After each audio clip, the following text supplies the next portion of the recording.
Today we're going to be going over Marshall Mathers, aka Eminem's birth chart. He is one of my all-time favorites, and let's just jump right into it because it's super interesting.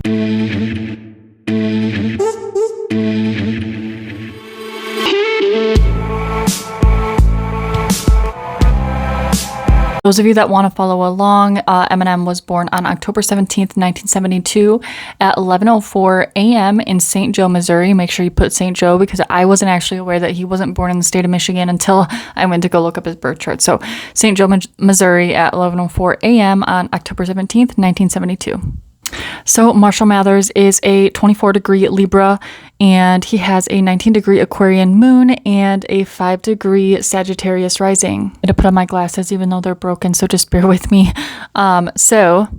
Of course, one of my first steps in analyzing a chart is going to be to evaluate the big three, and then I'm going to go off of what I first noticed. One of the first things I noticed is he has Neptune pretty much smack dab on his ascendant. It is in the 12th house at 3 degrees, but it is nevertheless conjunct the ascendant.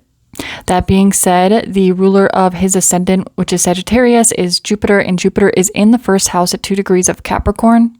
And to me, because Jupiter only makes one aspect, which is an exact square over to Pluto in its 10th house, Pluto in the 10th house in itself can be pretty extreme and power driven and kind of control driven. It can have a lot of strong belief systems with that square to Pluto, with that square to Jupiter, but it kind of in that square is really an accelerating force and is what gave him so much momentum to succeed despite his circumstances as a child and growing up in the city of Detroit.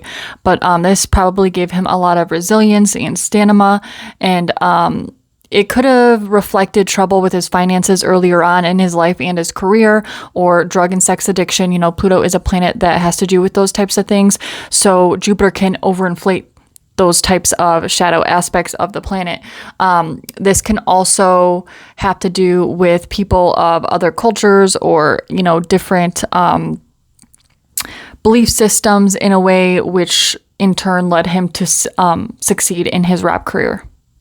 Now, going back to that Neptune on the ascendant can lead to someone being very intuitive, very dreamy, compassionate, but they also tend to absorb the energy of other people very easily. They are sometimes seen as very spiritual. I don't know that particular detail about him.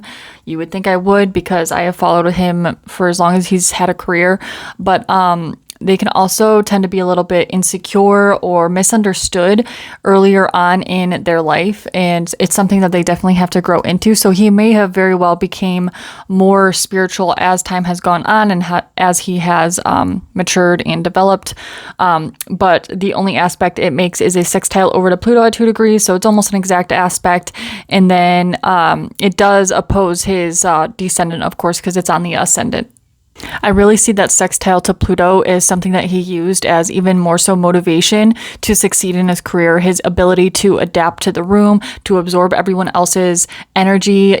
Think about rap battles that he's got into, and using his own weaknesses sometimes against other people. So I believe that sextile, because sextiles are an aspect that you kind of have to apply a little bit of effort. It's not as easygoing and free-flowing as a, say, trine. Also notice that Pisces rules his IC, or his 4th house cusp, and to me this is really just another verification or indication of drug and alcohol use in the home or from where you come from. It could be, the 4th house is the home that you come from or your roots, but it can also be the home you make for yourself. So you can interpret this one of two ways. I don't know, like I said, if he's a very spiritual person or what he believes in spiritually, but I would, just from the looks of his chart, I would like to say that he probably is in some way, shape, or form. It doesn't matter the technical terms for it, if he's a particular religion, but he could have had problems, which we know publicly that he had issues with drug abuse and alcohol, addictions in the home growing up. So he could have transformed that or alchemized it into being more spiritual at home and really valuing his spirituality in the comforts of his own home, having a spiritual mindset or religious mindset at home.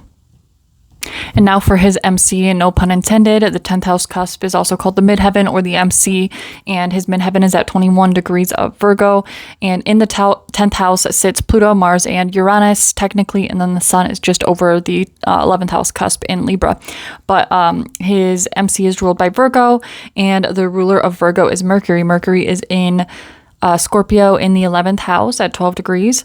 And I've noticed this amongst many poets and songwriters, rappers, etc., that water Mercury seems to be pretty prominent just from my own research.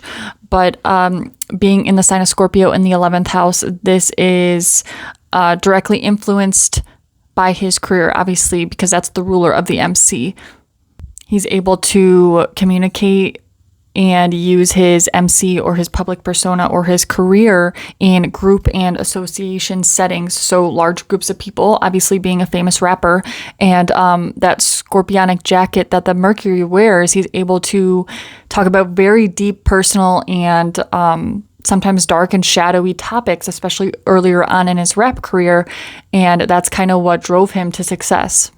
Mercury in Scorpio does make a sextile, almost exact 12 degrees to 14 degrees of Virgo, where Venus is in the 9th house. And this sextile aspect to me is indicating kind of a correspondence with his friends and associates in the 11th house, and similar with people with similar values, Venus, and being in the 9th house, this could be, like I said, different cultures or ethnicities, which in turn resulted in him having lots of connections and eventually meeting Dr. Dre. And that was really movement towards his ultimate success. Venus at 14 degrees of Virgo also makes an exact in conjunction down to Chiron, which is in his 4th house at 14 degrees. And this could be a discrepancy between his values, Venus. Venus in Virgo is very practical in its approach to what it values. It's, very clean cut and methodical in a way.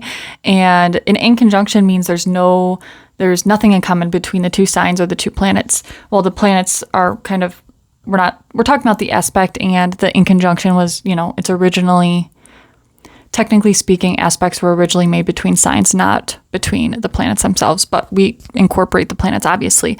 But Chiron is in the 4th house, which is a wound at home, which makes sense given what we know about his childhood and how he grew up, and that could have affected his ego or his drive and motivation in some way, shape, or form.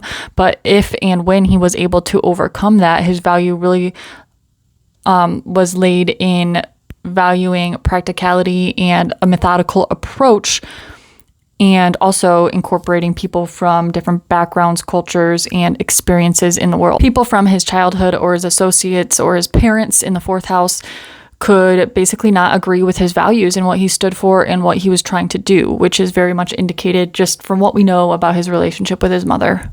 Interestingly enough, he does have a grand air trine, which I was talking about this with a friend of mine, air placements are significantly known for their ability to talk and be charismatic, witty, funny, intelligent, which he was all of the above, but he did come off a little bit strange and kind of weird, especially in certain interviews as time went on and he got more famous and stuff like that. When he first started out, he was a lot more like angry and kind of out for blood sort of thing, as almost a tribute or revenge from his upbringing. But I feel like that Aquarius, which is part of his grand air trine, kind of just gave him a little bit of quirkiness that people either loved or they hated. But people with a lot of heavy air are great communicators, great writers, great poets, great songwriters, as he was. He also has Mars in Libra in the 10th house, which I mentioned before, at 10 degrees. And Mars doesn't do very well in the sign of Libra. It is at detriment there, and it's in an opposition with that Chiron in the 4th house. And to me, this is him basically aggressively, in a way, trying to find balance between his career, and it also actually makes a trine over to his descendant, but aggressively trying to find a balance in his career life, being in the 10th house. And this in turn could be finding justice or balance because of his wounds from childhood, that Chiron in the 4th house. And then last planet I want to talk about is Saturn in a 7th house, which, sometimes Saturn in the 7th house can either indicate a very long marriage or getting married or finding a partner later on in life. I don't know if he's seeing anyone right now, so I'll actually have to look that up just because I'm curious. But, Saturn always brings a flavor of karmic lessons in this life. So a lot of his lessons have been and are in this lifetime about his relationships with other people. It does make a trine down to his 19-degree Aquarius moon, which is in his 3rd house, which I also wanted to mention. The 3rd house is ruled by Aquarius.